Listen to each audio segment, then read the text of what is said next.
Have a great day, everyone. Welcome once again to Academia Gonzaga, and we are now tackling Philippine Literature, Module number 2. The topic for this moment is Pre-Colonial Philippine Literature. Now let us try first to define what is Pre-Colonial Philippine Literature. We'll start with the word literature.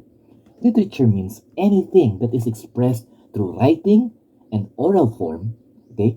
One that reflects the emotions of the person. That is called a literature. Philippine literature, okay, limits the scope of literature only to those that are made by Filipinos, okay, in whatever part of the world. It can be Filipinos in the Philippines or Filipinos in the countries outside the Philippines. So if you will make something, just like if you're in New York, and you will make a literature and you're a Filipino, that is still considered Philippine literature. Now, pre-colonial means before any other countries with power, imperialists, or shall we say colonizers, occupied our country. So, the first official colonizer of our country is the Spaniards. So, pre-colonial Philippine literature are those literatures that were made, okay, that were exercised, and that were used during the time before the Spaniards arrived in our country. So let us take some historical details here. This existed before the Spanish occupation. We said that earlier. Okay? Now, pre-colonial Philippine literature mostly thrived not in written form but in oral form. So, you can see always people when they're tired from work, they will gather under the tree and then they will tell stories, they will tell riddles, they will tell jokes. That is already their literature. Okay? So it gives ideas from birth to grave. That is what they're always talking about. They do not know they're already creating literature. But the moment they are telling something and their topic is birth to grave or from life to death. Okay? Now, meaning all of these literatures can actually be any topic under the sun. That is their way of expressing or resting or relaxing after a very hard work. Now, the oral characteristic of pre-colonial literature gives the possibility for many alterations. When I say alterations, if this literature was made in the first generation, if it goes down to the second generation, it's not already as original as we want it to be because it was not written. When it is written, you really get the manuscript or you really get the physical copy of it. But when it is oral, you tell one person about this, the person will tell another person about this, and the problem is, the moment you tell another person about this, he has his own mind. He has his own interpretation. He has his own biases. And then the literature gets altered and altered along the way. This is now the problem of alteration when it comes to oral literature. Now, the oral characteristics of pre-colonial literature, why some of them are alterations, we listed it here. Distracted by natural means due to poor materials. Imagine they will only record their materials in a banana shrub or a banana board. So, when the typhoon comes or when the banana will wither, so as their literature also go away. Another here is inability of oral transfer from one person to another. Well, it's only good if they can transfer it completely to one person. But if not, they only transfer a few to some person, a few to another person. It will take time to consolidate all of this, and it's impossible to really get the gist of the whole literature. Possibility of additions and subtractions. This is where we already see the biases of people who transfers the literature. Colonial decision of the Spaniards to eradicate this work. This is the hardest and the most concerning of everything. We really have literatures before the Spaniards arrived. But the Spaniards wanted that history will start with them. So they wanted everything that was written, everything that was conceptualized before them to be burned. So instead of telling the Filipino their selfish desire that they want everything to start with them, they accused the Filipinos wrongly that their literature is that of the devil, that of the bad spirits, and they need to burn it or else the devil will take over and they will all be swallowed and they will all die. This created fear among the early Filipinos, the pre-colonial Filipinos. That's why they burned most of their literature believing that it was of the devil. But actually, the Spaniards only wanted to fool our forefathers because they want history to start with them. And everything written before them that can prove that they were not the first people to really introduce literature to the Philippines will be erased. However, Even though how the Spaniards would like to eradicate our pre-colonial literature, it is so evident that Philippine literature before the Spaniards still exists. Okay? There are still some that escape burning. There are still some that escape condemnation by the foreign invaders. Now, the sources are usually local native folks. So, there are still places in the Philippines not reached by colonization, most of them in Mindanao, some parts of Visayas. Okay, they were not reached by the colonizers. That's why their literature still evolved, and that is why today we can still study about all of the things that they have written. So by just knowing that some have survived, we really know that everything was in place before the Spaniards tried to burn our pre-colonial literature because of accusing it to be of the devil's work. So, with the question, are the Filipinos really dull? Are the Filipinos really brainless? Are the Filipinos savage? Or they are nomads before the Spaniards arrive and give civilization to them? That presumption is very wrong. We are already civilized before the Spaniards arrive. We have literature. We know how to write. We have the Alibata writing system. Okay? We know of the God who is Bathala. We know of the spirit, the Anitos. That's why accusing us of being savage people before colonizers arrived is a great insult to Philippine literature, especially in the pre-colonial Philippine literature.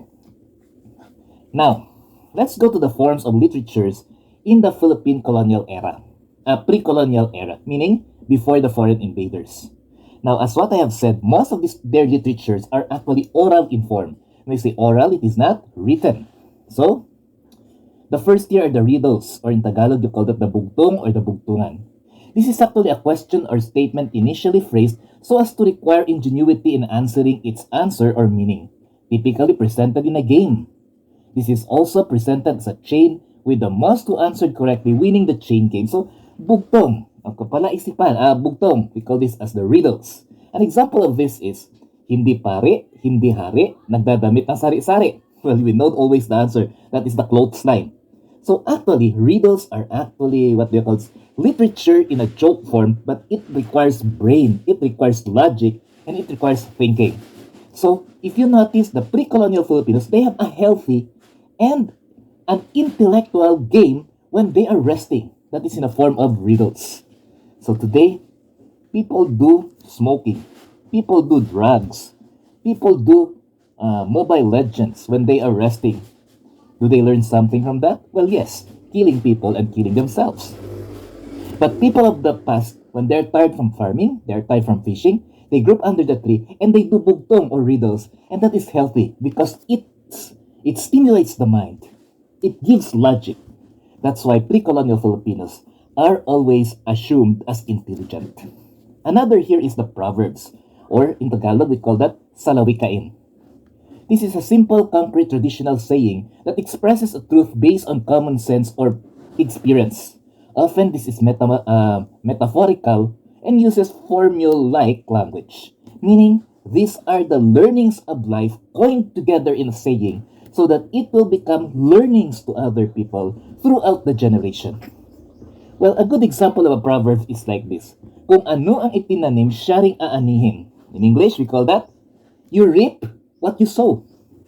So if you will try to look at it, these are very short verses, but it has a lot of meanings in it that you can already write a 3 pages paper in terms of its interpretation. When you say you reap what you sow, it can mean in your life.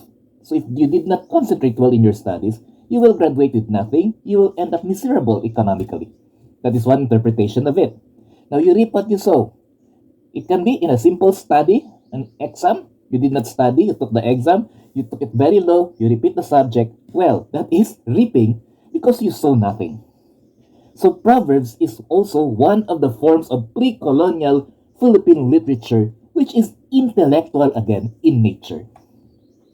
Next to that, you have the folktale or the kwentong bayan. This is traditional storytelling of particular regions. Well, in kwentong bayan, stories about the greatness of cultures in one place is being tackled. Okay?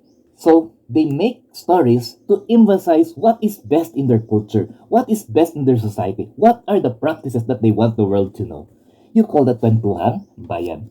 Another here is the myths or the kwentong gawa-gawa. This is a traditional story, especially one concerning the early history of people explaining some natural or social phenomenon. So, in kwentong gawa-gawa, these are not true, but the elders wanted to learn something, so they make up stories in order to squeeze out values. A very good example here is Mutya ng Saging, mga kwento ni Pedro Pinduco. Okay? Amber Drop of a Banana, or the stories of Pedro Pinduco. Now, these stories may not be true, but the adventures of Pedro Pinduco will always tell us that life is not very easy. You need to strive, and you need to do your best, and you need to use your mind in order to survive life. That is a myth, or a kwentong bayan. Another here is your legends, or the alamat. Usually these are traditional stories about the beginning of some things which are not also true, but they perceive it to be like that. Okay, most of the times it's entertainment in nature. But when people hear about this, they tend to laugh because it's not true, but they also want the story. So legends are actually alamat, or a traditional story, sometimes popularly regarded as historical, but unauthorized and sometimes untrue. Often it deals with unwarranted beginning of things, places, and events just because it sounds like it sounds nice, and it sounds good. So sometimes people, when they do not know about the real history of something, they turn to legends. Now, that is why legend is a very good example of a literature during the pre-colonial times. Well, that is explainable because during their time, science is not yet that great. There are no internets, there are no telephones. So, they tend to get knowledge the best way they can. Next year, you have the fables, or the pabula, a story that is made up purposely to teach people very valuable lessons. This is not true, and this is not factual, but based on reality. So you have the series of Juan Tamad. Now, you have the story of Juan Tamad, who waited for the guava to fall because he does not want to work. And instead of having the guava, Juan Tamad was able to swallow the dung of the bird because the bird ate the guava before he can eat it. Now, fables are very nice stories. Again, they are not true, but they are values focused. Then you have the epics, or the mahahabang tula.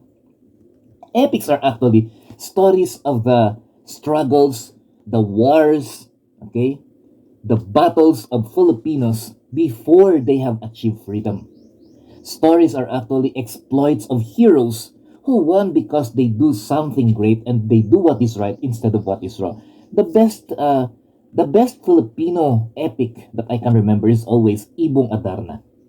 Okay, wherein the two brothers, okay, are all the two elder brothers are always doing something wrong in order to take advantage, and one is always doing right and often end up just being lost because he does not know how to steal, or shall we say how to fool or how to lie.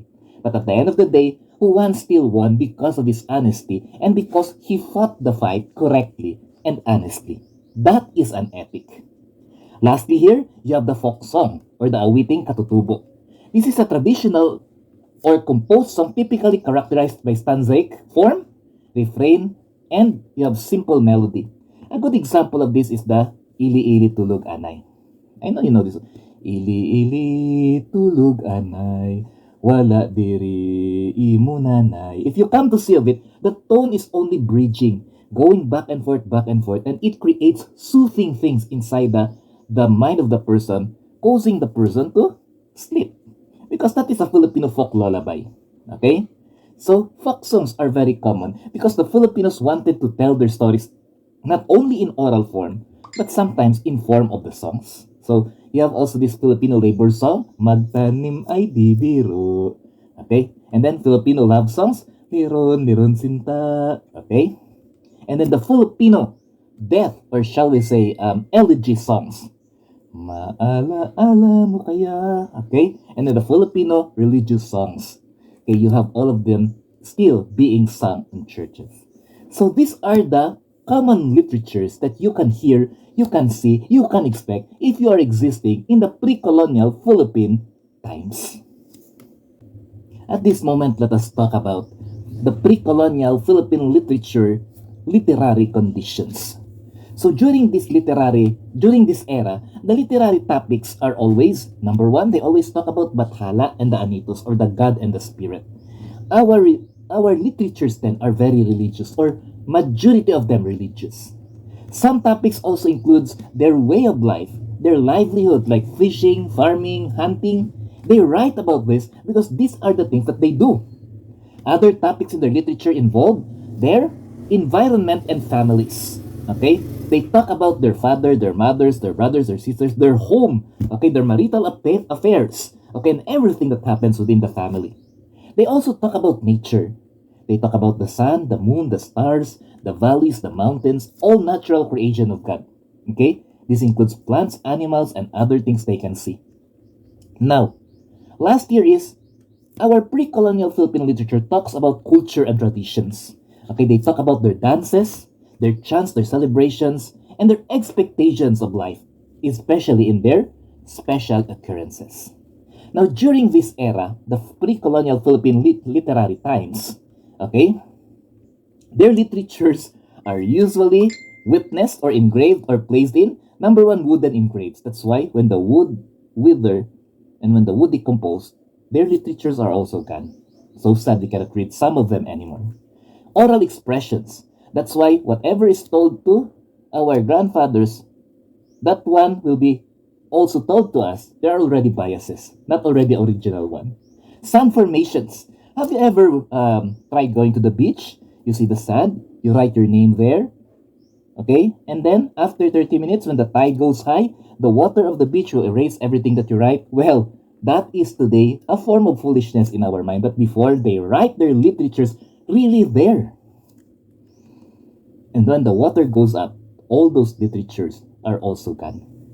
Sad that we cannot really preserve those literatures, because I think if there is a more cultural, a more rich way of Philippine, what they call this, culture embedded in works, that is during the pre-colonial times.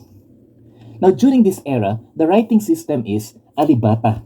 This is an ancient writing system that existed already before the Spaniards arrived. That's why it's very wrong for them to say that we are dull, we are brainless, because before they arrived, we are already writing.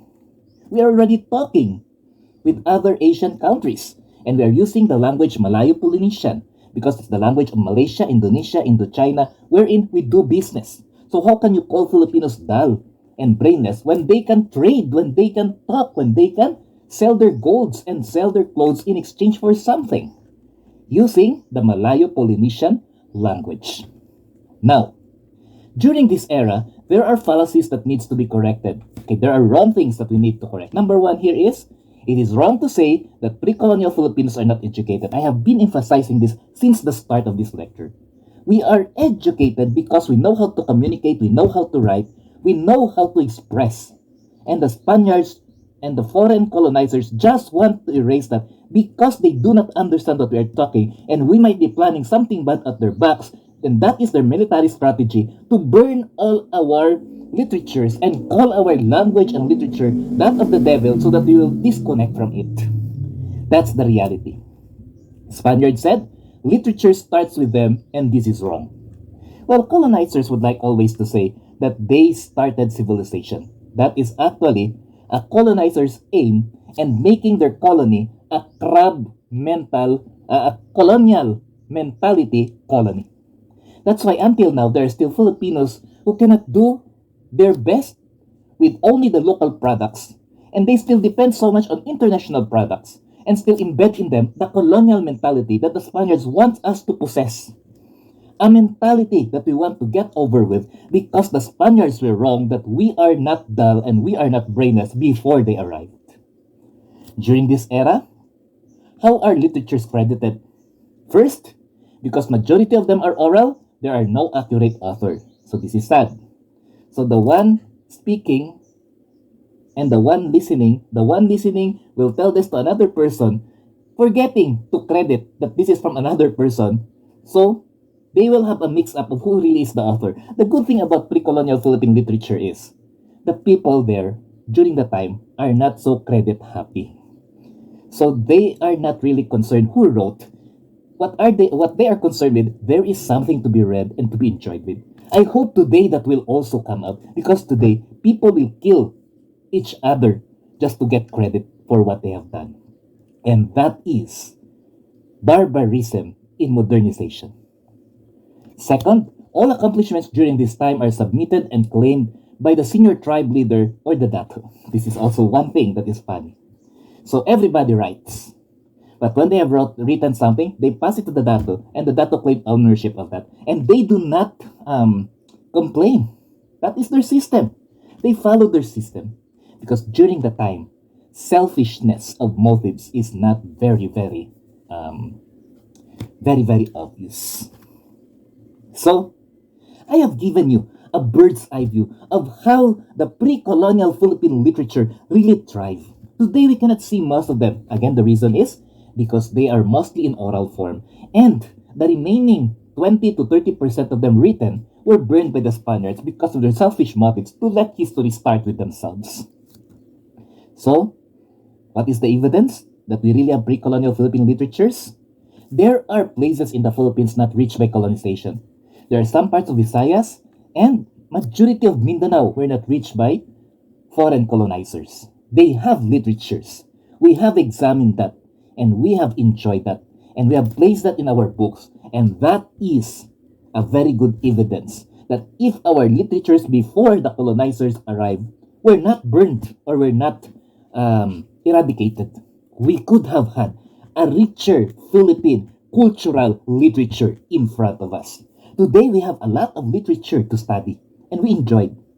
But the reality is, if they were not tormented, burned, and eradicated by the colonizers, we could have more of them. Shall we say 80% more of them?